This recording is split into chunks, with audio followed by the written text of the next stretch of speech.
Je m'appelle Catherine Ströbel, je suis artiste d'origine allemande, mais je vis et travaille depuis plus que 10 ans en France, ou disons plutôt entre l'Allemagne et la France et le Maroc, et je suis basée à Marseille.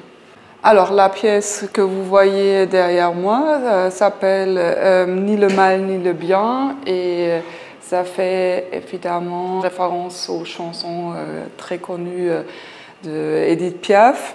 Ce qui m'a particulièrement intéressée dans cette chanson, c'est vraiment déjà la complexité de la vie d'Edith Piaf, qui est quand même aujourd'hui considérée comme une héroïne française malgré tout, mais qui a traversé des hauts et des bas, on va dire.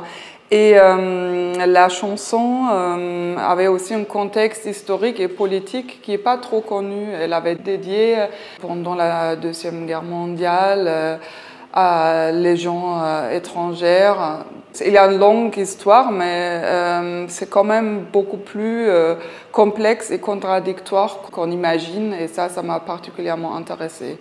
Après, le travail est né pendant ces jours à Paris, et je travaillais comme très souvent avec des matériaux très basiques, beaucoup de dessins, beaucoup de textes. Donc dans ce sens-là, c'est assez représentatif de mon travail. Et très souvent, je travaille aussi avec ce que je trouve autour de moi.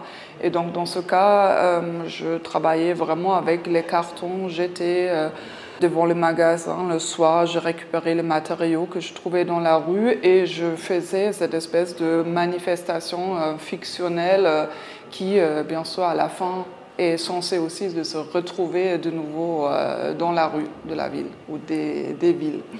Alors, cette œuvre-là traite aussi plusieurs sujets qui sont assez récurrents dans mon travail.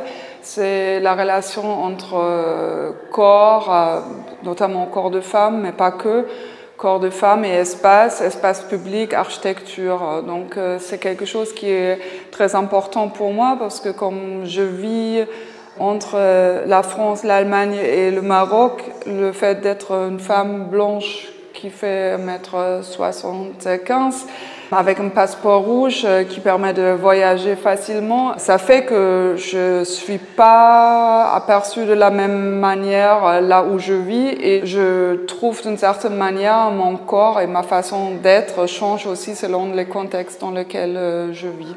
Donc là, on a un travail qui a été développé à Marseille, où je suis basée depuis quand même plus que 10 ans. Il s'appelle Belzins sans sens. Ce sont deux petites références par rapport à l'architecture. Un grand immeuble qu'on peut trouver, ou 3 grands immeubles qui sont presque... On pourrait les considérer comme une espèce de paravent posé dans la ville, au centre-ville de Marseille.